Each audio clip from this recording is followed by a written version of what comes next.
Oh, yeah.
Has been delayed by 10 minutes.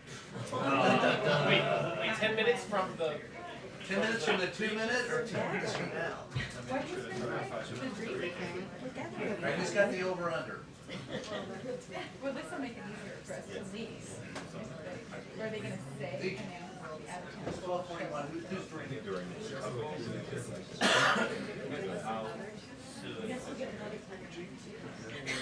I finally got it. Well, it's already 10 minutes. Oh, really? Yeah.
a detailed discussion at the Geneva summit between President Biden and President Putin.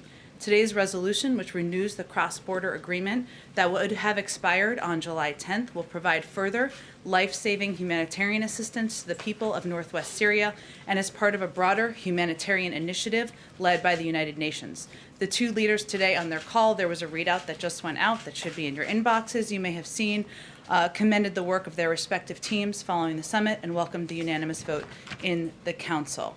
There was a readout, I should note, that just went out of a call that President Biden did with President Putin this morning. I'm sure we'll talk more about that, but just to note for all of your inboxes.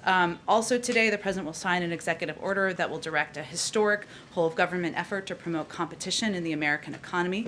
This effort has three goals: lower prices for consumers, higher wages for workers, and more innovation and economic growth. Lack of competition drives up prices for consumers. Barriers to competition also drive down wages for workers. When there are only a few employers in town, workers have less opportunity to bargain for a higher wage and to demand dignity and respect. In total, higher prices and lower wages caused by lack of competition are now estimated to cost the median American household $5,000 per year. So we want to work to address that. Competition is the engine of our economy, and this is just the beginning. We'll be back in the weeks ahead to update you on the progress we're making on this executive order and the concrete benefits we are delivering to the American people. I also wanted to provide a quick update for you on our work in Haiti. The United States remains engaged and in close consultations with our Haitian and international partners to support the Haitian people in the aftermath of the assassination of the president. In response to the Haitian government's request for security and investigative assistance, we will be sending senior FBI and DHS officials to Port-au-Prince as soon as possible to assess the situation and how we may be able to assist. I also wanted to note that in January 2021, we announced a $75.5 million for a wide range of issues, including democratic governance, health, education, agricultural development, and strengthening of pre-election activities. Strengthening Haiti's law enforcement capacity is a key U.S. priority, was before the assassination a few days ago, continues to be. And the U.S. Department of State's Bureau of International Narcotics and Law Enforcement Affairs provides assistance directly to the Haitian National Police. We are also providing $5 million to strengthen the Haitian National Police capacity to work with communities to resist gangs. I also wanted to remind you all that earlier this year, the Department of Homeland Security redesignated temporary protected status for Haiti for 18 months, something the Secretary announced in May and something we are working to implement. And finally, Haiti is one of the countries that will be receiving vaccines from the United States. We will be prepared to deliver those hopefully as early as next week. Part of that is assessing what can happen with the airport and how we will be able to deliver these. Two other updates. One other update and the week ahead. On global vaccines, today we are sending 3 million doses to Indonesia, 1.5 million doses to Nepal, 500,000 doses to Moldova, and 500,000 doses to Bhutan. With these shipments in this week alone, we have sent nearly 15 million doses to countries including Guatemala, Uruguay, Paraguay, Bolivia, Afghanistan, and Vietnam. On Indonesia, I also wanted to add that in addition to the vaccines, we're moving forward on plans to increase assistance for Indonesia's broader COVID-19 response efforts. We recognize the difficult situation Indonesia currently finds itself in with a surge of COVID cases, and our thoughts are with those in Indonesia who are affected. Finally, let me get to the week ahead. On Monday, the President will meet with local leaders, including law enforcement, elected officials, and a community violence intervention advocate to discuss his administration's comprehensive strategy to reduce gun crimes and other violent crimes. And that's here at the White House. On Tuesday, the President will deliver remarks in Philadelphia, the birthplace of democracy, on his administration's actions to protect the sacred constitutional right to vote and the need to overcome anti-voter laws. He will make the moral case to the American people on why the right to vote is fundamental to who we are as a nation. On Thursday, the president will deliver remarks to mark the day that tens of millions of families will get their first monthly tax relief payments thanks to the American Rescue Plan. The expanded child tax credit provides working families $250 each month for every child 6 to 17 years old and $300 each month for every child under 6 years old. Also Thursday, the president will welcome German Chancellor Angela Merkel to the White House for an official working visit. Her visit will affirm the deep and enduring bilateral ties between the United States and Germany. This forward-looking visit will address our robust partnership on shared global challenges and identify areas to further strengthen cooperation in the months and years ahead. And on Friday, the president will participate in the Asia-Pacific Economic Cooperation Leaders Retreat, remotely, obviously, on the response to the COVID-19 pandemic. On Friday afternoon, the president will travel to Camp David, where he will remain over the weekend. Alex, that was a lot of information. Hopefully, go ahead. And we have new information about a call with President Putin. Can you tell us more about what prompted this? Was it decided in response to these recent ransomware attacks? What exactly did President Biden say? He reiterated that the United States will take any necessary action to defend its people.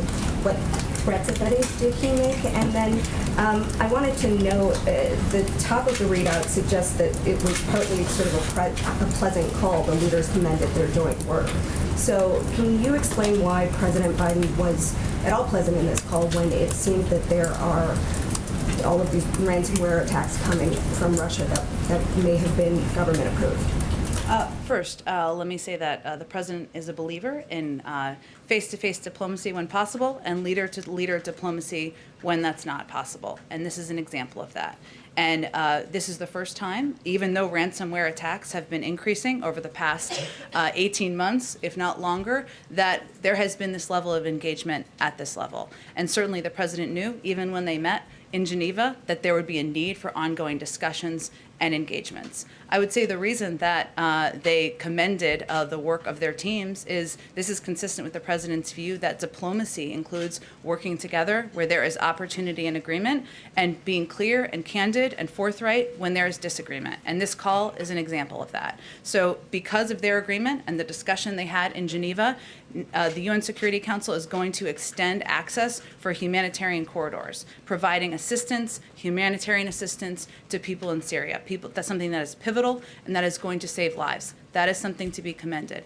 At the same time, the president made clear, as I think you could see in the readout, that he underscored the need for President Putin to take action to disrupt these ransomware groups.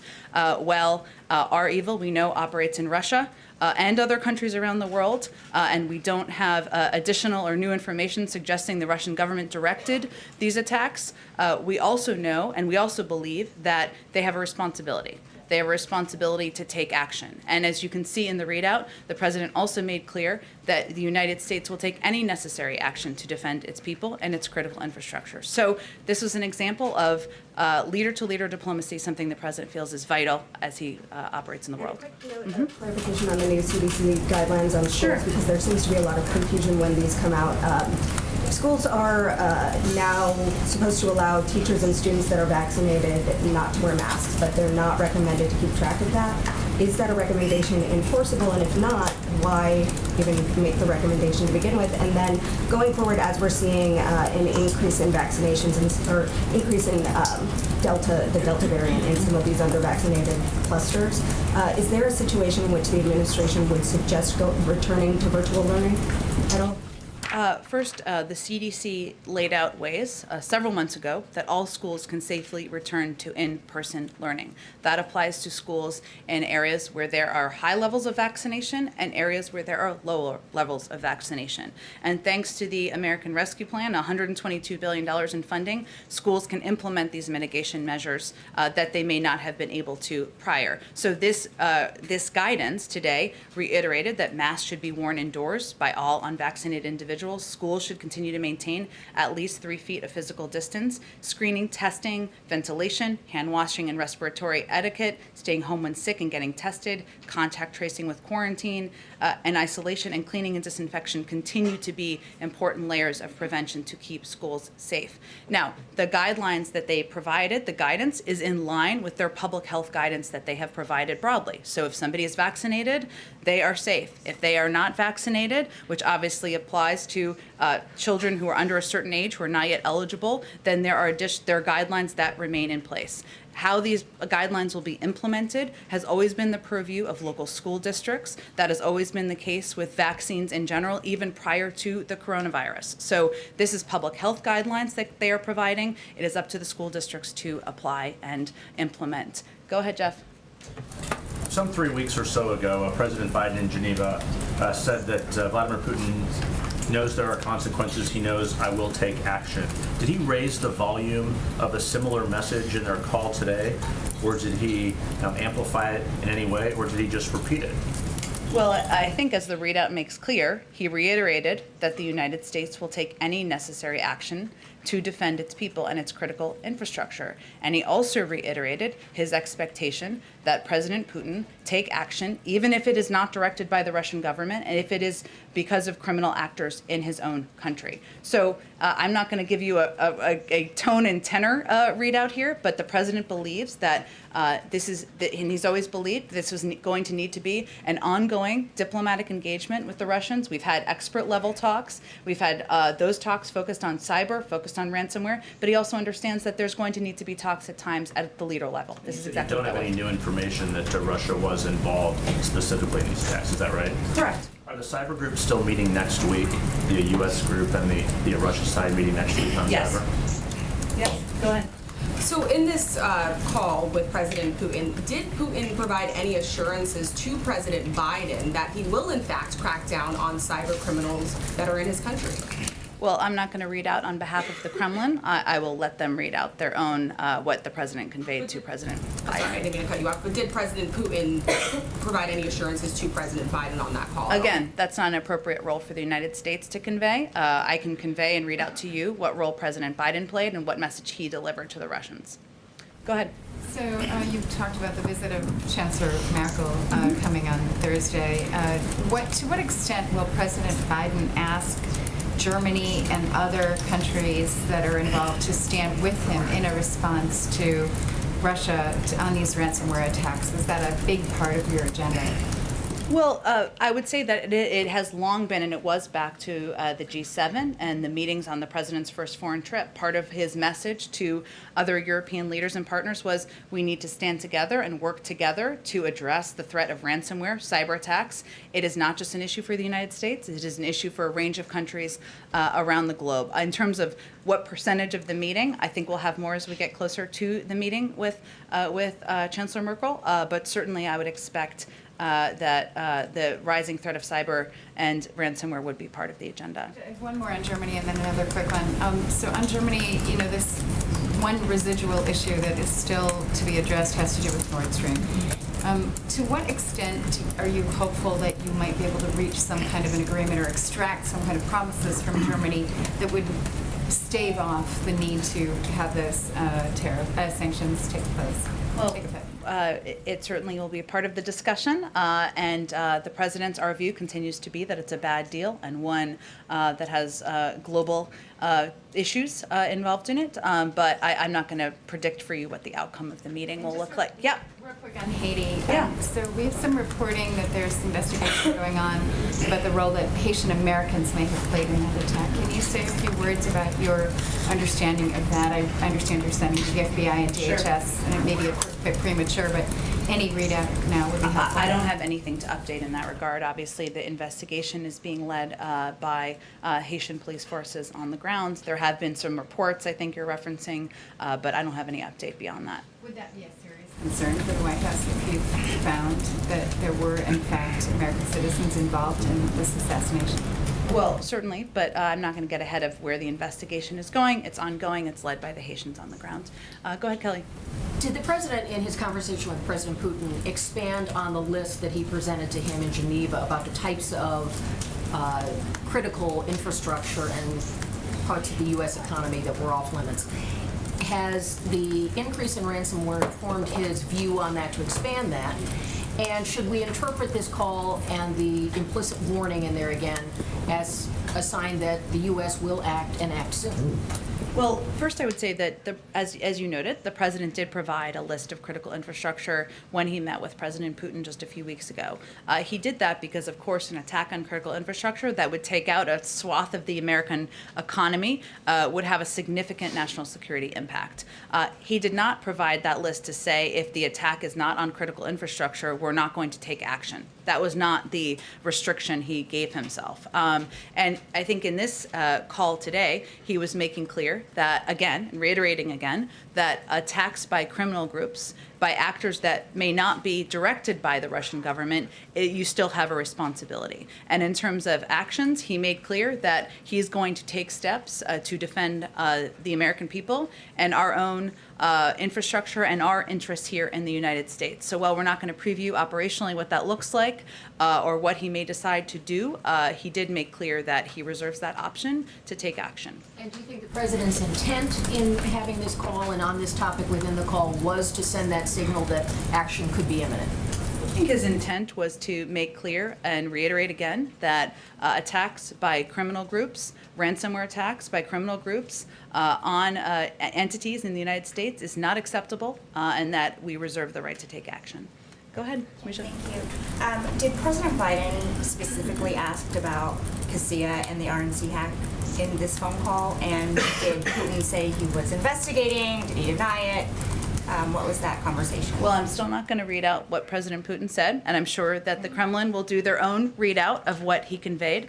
I can tell you broadly that, of course, the ransomware attack that happened over the course of last weekend was a big focus, of course, of the call, which was clear in the readout that we provided. Again, I would reiterate on the RNC attack that the information we have to date is that that was on a third-party entity, and it's something the FBI is working with them on. We don't have additional information beyond that at this point in time. Did the president express when he would take this action? I'm just not going to have more to read out for you on operational details or specifics. Okay, and I have a question on Hunter Biden's artwork. Did the White House play any role in crafting the sales agreement with the New York Gallery to protect the purchasers or the ultimate purchaser's identity? Well, I can tell you that after careful consideration, a system has been established that allows for Hunter Biden to work in his profession within reasonable safeguards. Of course, he has the right to pursue an artistic career, just like any child of a president has the right to pursue a career. But all interactions regarding the selling of art and the setting of prices will be handled by a professional gallerist adhering to the highest industry standards. And any offer out of the normal course would be rejected out of hand. And the gallerist will not share information about buyers or prospective buyers, including their identities with Hunter Biden or the administration, which provides quite a level of protection and transparency. The gallery owner is a private citizen who might not be privy to who might have some interests in purchasing this artwork. Is the White House doing anything to work with the owner to make sure there's not impropriety there when it is ultimately sold? Well, I think it would be challenging for an anonymous person who we don't know and Hunter Biden doesn't know to have influence. So that's a protection. Go ahead. Thanks, Jen. On this call this morning with the Russian president, did President Biden discuss at all the Taliban delegation that was in Moscow yesterday? The focus of the call and the conversation, which I can tell you was about an hour long, was really primarily on these two topics. I can see if there was anything in addition that was raised, and I can follow up with you after the briefing. And then on the Afghan translators, does the president believe he has any executive authority to determine where these Afghan nationals await their visas? I know that the president said yesterday you guys are working closely with Congress. Want to know what that looks like. But in addition, does he have any influence on where they wait out this time period for their visas, as he similarly exercised with immigrants at the southern border by ending the Remain in Mexico policy? Well, it's a different program, obviously, which I know you're conveying. And what we are trying to determine is U.S. facilities and bases that are located in different parts of the world where we can house these brave and courageous individuals while they're processing continues. So that's what we're determining. We have not made a final determination of that. We're trying to also protect for security and operational reasons what that may look like, even when a final determination is made. So I would see it as a different type of a program, and but those are the considerations. And it's already law, so we are in a position where we can make a decision to relocate individuals from Afghanistan to these third-party countries. And then on the vaccine, Pfizer requesting approval for a third shot from regulators. CDC, FDA said at this time you don't need a booster to be considered vaccinated. But what's the timeline that you guys are looking at on when that would be recommended, especially as it pertains to meeting vaccination requirements to forego things like masks? Well, first, and you referenced this, but just for others, the CDC and the FDA put out a pretty clear statement last night after the announcement by Pfizer, making clear that Americans who have been fully vaccinated do not need a booster shot at this time. I'd also note that they are constantly engaged in a rigorous process to consider when a booster might be necessary, but I can't make a prediction of that. That's going to be led by the data and by the science. But at this time, that is not a determination that they have made, and we wanted to make clear that that is not something that the American people need to plan for at this moment. Jen. Go ahead. I'm just going to jump around because I haven't gotten to a bunch of people in this room in a couple days. Go ahead. Jen, a couple on Afghanistan, just to follow. Yesterday, the president said that he actually denied that the intelligence community had assessed that the Afghan government had collapsed. That conflicts with the reporting of the Journal and other news outlets that said that it collapsed within 6 months. Was he not briefed on that intelligence, or are you denying that that intelligence exists at all? Well, first I would say that we, of course, abide by the intelligence presented by our own intelligence community. But the way the question was answered and in part presented was whether it was inevitable. And the president does not believe that it is inevitable. The intelligence community has never said it was inevitable for the Taliban to take over the country. And so his objective, or his what he was trying to convey, was that there's a responsibility, and the responsibility now lies in the hands of the Afghans. We have trained over 300,000. We've provided $3.9 billion in humanitarian assistance. These are brave fighters who have fought off, taken on casualties, and fought off over the course of the last several years. We want to equip and empower them, and it is now in their hands. But it is not inevitable, nor has any intelligence assessment predicted it was inevitable. And just one more. Yesterday, he also said that the U.S. doesn't bear responsibility for any deaths that might occur after the U.S. withdraws. Can you explain, how the U.S. doesn't bear any responsibility for that? Well, I think what the president was conveying is that we are doing everything we can to equip, train, empower the Afghan National Security Forces, and we're going to continue to remain engaged, not just through the end of August, but then forward. But it is going to be up to them it is ultimately their job and responsibility now to demonstrate their capabilities and their will to defend their country. And that was what he was attempting to convey yesterday. Just really briefly on the competition executive order, was there any discussion about trying to accomplish those goals through legislation? And would that be the president's preferred approach over an executive order that could be overturned by his successor? Well, there's certainly value in legislation. It makes it more permanent, so there's no question about that. But the president is going to continue to use authorities that every president before him has had. Executive actions, which allow him to take actions to make industries more competitive, to bring relief to consumers and the American people. So I'm not going to rule out future legislative discussions with Congress should they want to pursue them, but these are actions he could take that could have a huge immediate impact on the American people. Go ahead in the middle. Just two quick questions, Jen. The first is, I spoke with a number of justice organizations and families that want to know if the president is going to address the over 4,000 inmates, low offender inmates that are sent home due to the pandemic that may have to go back. They're saying that they want to know, is he going to make a statement? How is he going to address it? And is he willing to find a way to keep them home, whether that's granting clemency or ordering the DOJ to go back and revisit that memo that was done under the Trump administration? Sure, it's a great question. It is something the president is following closely. A lot of it is under the purview of the Department of Justice. I can see if there's any new update for you that I can provide to you after the briefing. Secondly, on the campaign trail, the president said, especially for those moments when this campaign was at its lowest, the African American community stood up again for me. then they always have my back and I'll have theirs.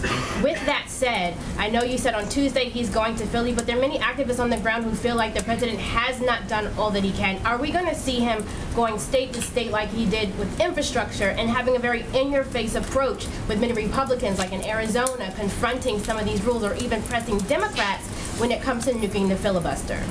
Well, first I would say that the speech the president is delivering is about our fundamental right to vote in the country and the moral obligation we all have to defend that, stand up for that. It's not about legislative process, and this issue is bigger than that. And I would say that to those who are critics, we stand with you in wanting to make voting more accessible around the country. And that's why the president signed a historic executive order into law in his first month in office. That's why his Department of Justice has already taken action to double the funding and support around the country to fighting voter laws and fighting voter suppression. That's why he nominated and fought for the confirmation of Kristen Clark and Vinita Gupta, two civil rights activists who are now playing prominent roles in the Department of Justice. He has said this will be the cause of his presidency. He's delivering a speech in Philadelphia, the foundation of democracy, next Tuesday, and that's a continuation of his efforts.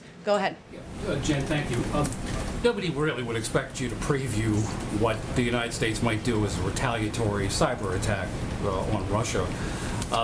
But does the president understand that, assuming Russia would not acknowledge such an attack, does he understand that for political consumption, domestic political consumption, and perhaps worldwide political consumption, that we have to make some kind of show of it? We have to point out that we have responded. The United States has responded.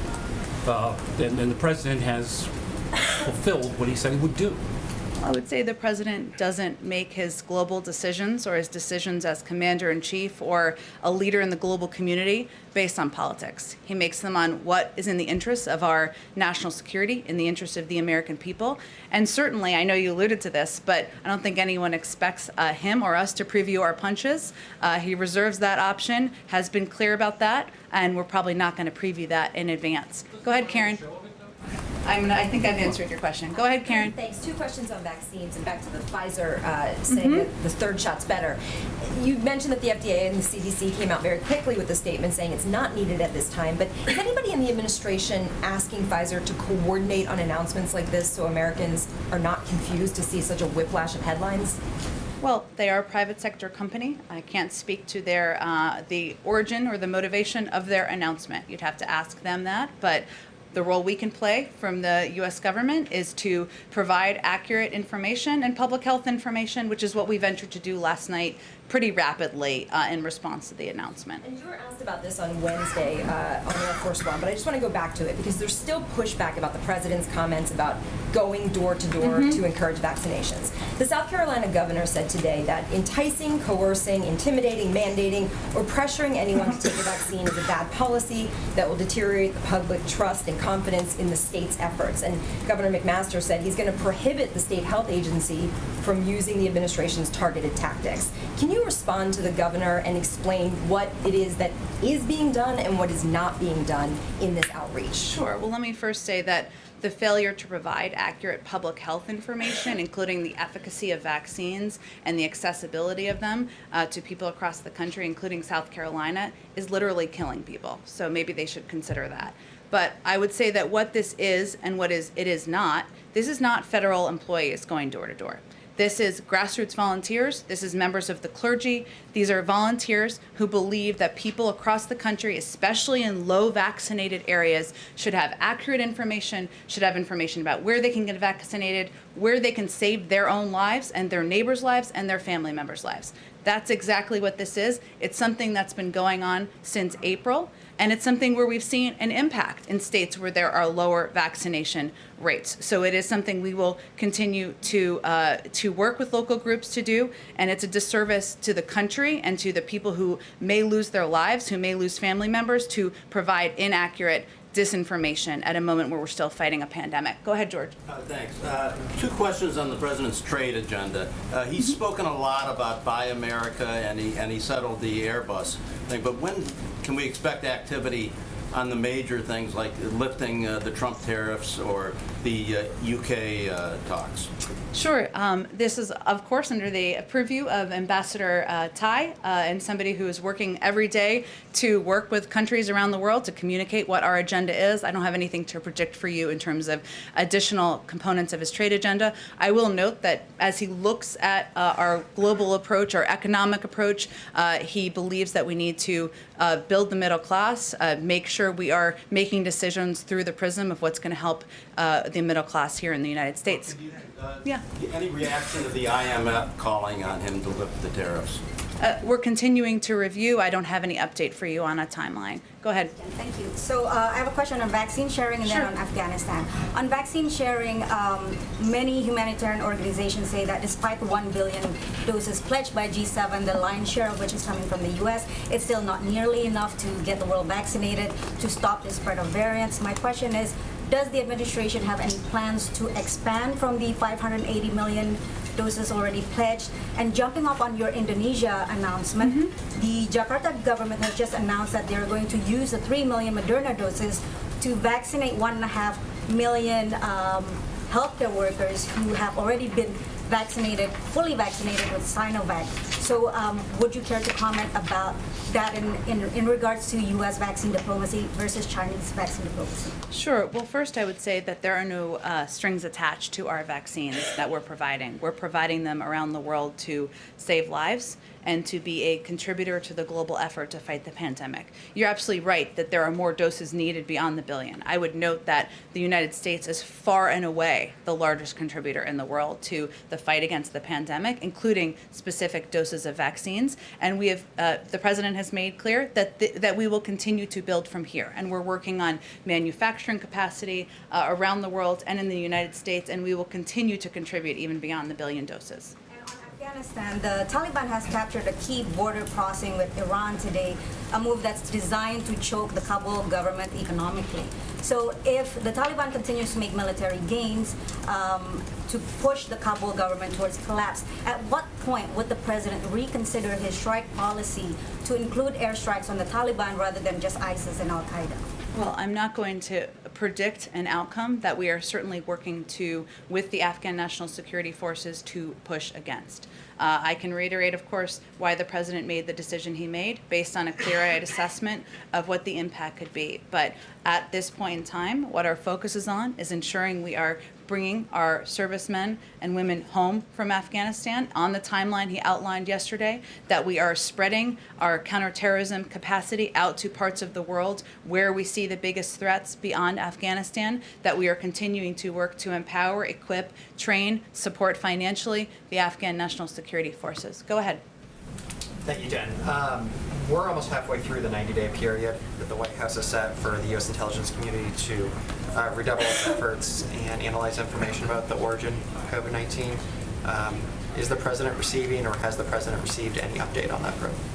I don't have any updates to provide to all of you, but go ahead. Thank you. And then, second question, delegates of the National Education Association, they approved a measure last week calling for support of, quote, the implementation of culturally responsive education, critical race theory, and ethics studies curriculum in pre-K through 12 and higher education. The president is obviously a big fan of education. First Lady is a teacher. She's a union teacher. I'm wondering, what are the president's thoughts on anti-racism curriculum in the classroom? Well, the president believes that in our history, there are many dark moments, and there is not just slavery and racism in our history, there is systemic racism that is still impacting society today. And he believes, as I believe, as a parent of children, that kids should learn about our history. So as the spouse of an educator and as somebody who continues to believe that children should learn not just the good, but also the challenging in our history. And that's part of what we're talking about here, even as it's become politically charged. Thank you, Jen. Thank you. Go ahead. I just want to follow up on something you said about Pfizer before. You said this is a private sector company. Yeah. It's a company that's gotten billions of dollars from the federal government, and it's a key part of probably the most important effort you're working on right now. Mm-hmm. Given that, is it still not appropriate to coordinate on messaging that might confuse people? Well, again, the role we can play is to determine how we communicate from the federal government and how we communicate accurate public health information to the American people. And that's what we ventured to do as quickly as possible last night after the statement came out. Go ahead, Jen. Just on the EO that the president is about to sign, we've seen some of the business groups that, while not often the allies of Democrats, have been, especially around the infrastructure deal, groups like the Chamber of Commerce, expressing concern that government is just kind of inserting itself too much into business dealings. The National Association of Manufacturers saying their solutions in search of a problem, and threaten to undo progress by undermining free markets that are premised on the false notion our workers are not positioned for success. And more broadly, are you just concerned about the reaction coming from industry that they will try to push back on this, that there will likely be lawsuits and all kinds of other things that could bog down this?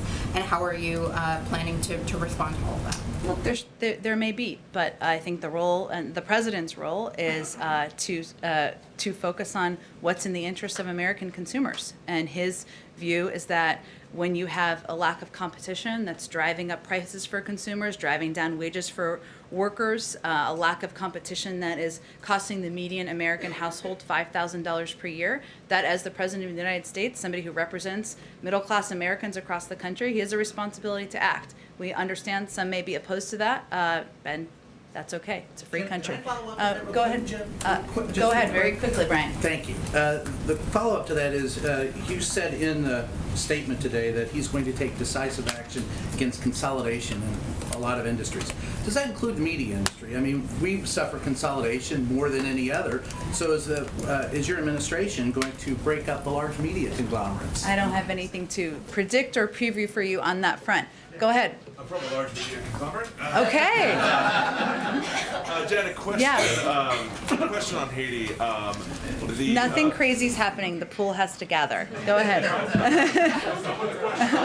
A question on Haiti. Yeah. How will the arrest of 2 Americans affect the assistance that the FBI and DHS provides to Haitian authorities? Our assistance is to help the people of Haiti and to help them get through what is a very challenging time and has long been, even before the assassination of the president. So the investigation is not going to impact the assistance we're providing to the people of Haiti. But as I announced at the beginning, we are sending, because supporting law enforcement efforts on the ground and making sure we are providing resources in terms of women and manpower, but also financial resources is part of what our objective is as well. And how many law enforcement agents are we sending? And have there been any requests for any additional aid from the U.S., either from the State Department or another agency? Well, this action was in response to a specific request, so that's what it exactly was. I don't have a specific number. I can check and see if there's something more specific we can provide to you. Go ahead, Eugene. Is the Biden administration considering easing travel restrictions to allow vaccinated people into the U.S.? The CDC has already said that it's safe to travel. I've done it. A lot of us have done it. If you're fully vaccinated. There's an ongoing process, which I know is to the frustration of many, which includes working groups with countries so that we can communicate about and share information about what the criteria will be for easing these travel restrictions. We certainly want to ensure families are reunited, people can travel as you have, as you said, but I don't have anything to predict in terms of the timeline there. The question is, if the conditions are the same, they're otherwise the same, why does the destination matter? They look at a range of criteria, but it's based on public health discussions. Public health experts are a part of these discussions on all sides, from our country and from the others who are participating. And last question.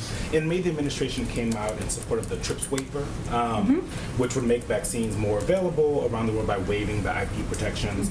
Angela Merkel will be here next Thursday. Germany is against the TRIPS waiver, and I think it has to be unanimous. Is that on the agenda for President Biden to talk to her about that? He is a strong proponent of it. It's one tool in our toolbox. There are a number of others, including increasing manufacturing. Obviously, we've already made an announcement about the number of doses, 500 million, we're sharing around the world, and we've already started implementing them.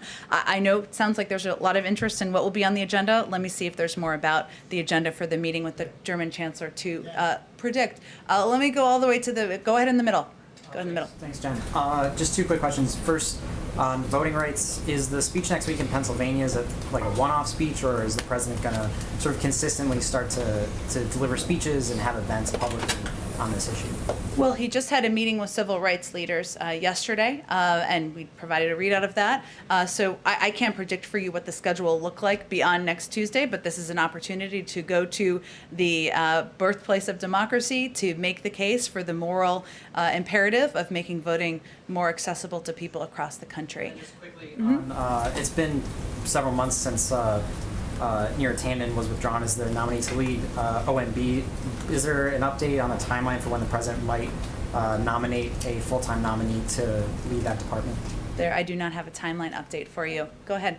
Thanks, Jen. As you probably have noticed, gas prices are up considerably right now all across the U.S. The average price of gasoline is $3.14. In fact, gas prices are up 40% since the very beginning of the year. What is your message to motorists out there in the country that are concerned about how much it costs to get to work every day, how it's really impacting their family budgets? Well, first I would say that gas prices do historically rise in the summer. And that's particularly true even in moments like this where there's a spike in people traveling and even more people are hitting the road now because of our success in defeating the pandemic. So in the last 10 years pre-pandemic, for example, the average price of gas in July is nearly 30 cents higher than it is in January. And any prices are higher now than they were last year because Americans are finally able to travel. I just thought that context was important. As it relates to, but the president is quite focused on ensuring that we are doing everything we can to keep prices low or to keep the cost of living low for the American people, including the cost of gas. That's why he was vehemently against a gas tax, why he was against a vehicle mileage tax. We are not a party of OPEC, as you know. We are engaged with a number of countries in part because we want to ensure that we are remaining abreast of what is happening in those discussions as well, because that will have an impact. But his direct message to the American people is that he is going to work, just as he worked to get the virus under control, he's going to create jobs. He's going to work to ensure we are doing everything we can to keep the gas price low. Would releasing oil from the SPR have any impact? Is that a consideration of the administration? I don't have anything to predict on that front. Sure, go ahead. Thanks, Jen. As a candidate, President Biden said, and I'm quoting, quote, I've never spoken to my son about his overseas business dealings, but recently photographs and documents have called that into question. In 2015, President Biden, as vice president, met at Cafe Milano with his son's Ukrainian, Russian, and Kazakhstani business associates one day before a Burisma executive thanked the first son for the opportunity to meet his father. And also in 2015, as vice president, the president hosted at the Naval Observatory Mexican business associates of Hunter Biden before Hunter Biden emailed these associates from Air Force 2 the next year going to Mexico. So I have kind of a two-part question. Was President Biden indeed unaware that his son was pursuing business opportunities with these people he met? And also, according to recent reporting, the first son still has a stake in a Chinese investment company. When is he going to unload that? On the last part, he's working to unload that. I'd point you to his representatives. The president does not discuss business dealings with family members, and otherwise I'm not going to respond to Rudy Giuliani's lawyer. Go ahead in the back. Go ahead. Go ahead. Thanks, Jen. I wanted to ask you about the executive order that the president's going to sign on competition. Most of that executive order to me looks like it would be done through regulation at the agencies. Yeah. And he's directing a whole bunch of different rulemakings. Can you talk about, so the office inside OMB that handles regulation still has no director or administrator, I believe is the title. Can you talk about how the coordination is going to go to get this all out the door and make sure that it's, cross the T's, dot the I's without someone in that job that would traditionally do that? Sure. Well, first I would say that OMB is one of the agencies in the federal government that is also staffed by talented men and women from the career service, and they can help make sure we are continuing to function and implement government actions, and that continues to be the case in this regard. As you noted, the order includes several actions that agencies would take, which those actions would be implemented within agencies. Even independent agencies, of course, will make their own decisions. So this order is encouraging independent agencies to take certain actions, even as they make those decisions. But the federal government is designed in a way so that we can function from administration to administration, even as individuals need to be nominated and confirmed, and that is certainly the case in this regard as well. All right, let's see. Go ahead, Nikki. Go ahead. So, since Tampa won the Stanley Cup, what is President Biden? All right, getting- I wasn't on my bingo card today, but that's fine. One little segue. Yep. What is President Biden receiving from Prime Minister Trudeau? Because I know that there's a bet out there. And then when are we going to see the lightning or other sort of bigger events start happening again at the White House? Soon. We've already started to have events, as you all know. We've had some over the course of the last few weeks. We've already welcomed one sports team here to the White House, and there will be more to come. I don't have a prediction of the timeline, but we are starting to schedule and plan those events for the coming months. Do you know the winnings? Like, what is the president getting from the Prime Minister? I don't have an update on that specifically, but we can see if there's more detail to share. Why don't we go all the way in the back? Thanks, Jen. Can you give us an update on the nuclear talks in Vienna? Will we have a 7th round of talks? Sorry, I didn't hear the Nuclear last talks part. in Vienna. The Yes. Nuclear talks. Will we have a 7th round of talks? That is certainly the intention, but I don't have any update on the timeline of those. Go ahead, next to you. Thank you very much, Jen. On China, is White House planning to hold another phone call with Chinese leader Xi? And at the G20 summit in October, is President Biden willing to hold a summit with Xi on the sidelines? I know the G20 summit is coming up right around Halloween, but that is quite some time from now in terms of the planning and what other events may or may not be around it. Certainly, we are in touch at a very high level with Chinese leaders in terms of an upcoming call with President Xi. I don't have anything to predict on that front. Why don't we go all the way? I'm just trying to get all the way to the back because I'm not great at doing that. Go all the way in the, yeah, go ahead. Go ahead. Thank you, Jen. On the competition policy executive order, Yep. Are there any additional steps that have already been taken, like at the interagency level, so that we're going to see a proposed rule from the Department of Transportation on airline fees or something next Tuesday? How much of this is sort of pre-staged versus starting at the beginning of the process? Well, where appropriate with agencies that are, of course, not independent agencies that we've been working closely with, we have been working with them to develop policies and do that in alignment. The timing of proposed rules, I would point you to each agency. Obviously, as you know, that takes some time depending on the complication of the rule, but we develop this through an interagency process where appropriate, and there is, of course, broad support for the competition agenda in the administration. Also asked, because there was the Bipartisan Policy Center had a report the other day on the debt limit. Treasury has been unclear on when exactly the X date will arrive. Is the president going to be pushing Congress to raise the debt limit or suspend it again before they leave for the August recess in the early August? I think the president certainly expects that Congress will take steps, as they have 3 times during the prior administration, to raise the debt limit. All right, I think we have to wrap up because I think you have to. We're going to move to the president's remarks. Thank you, everyone. Have a wonderful weekend.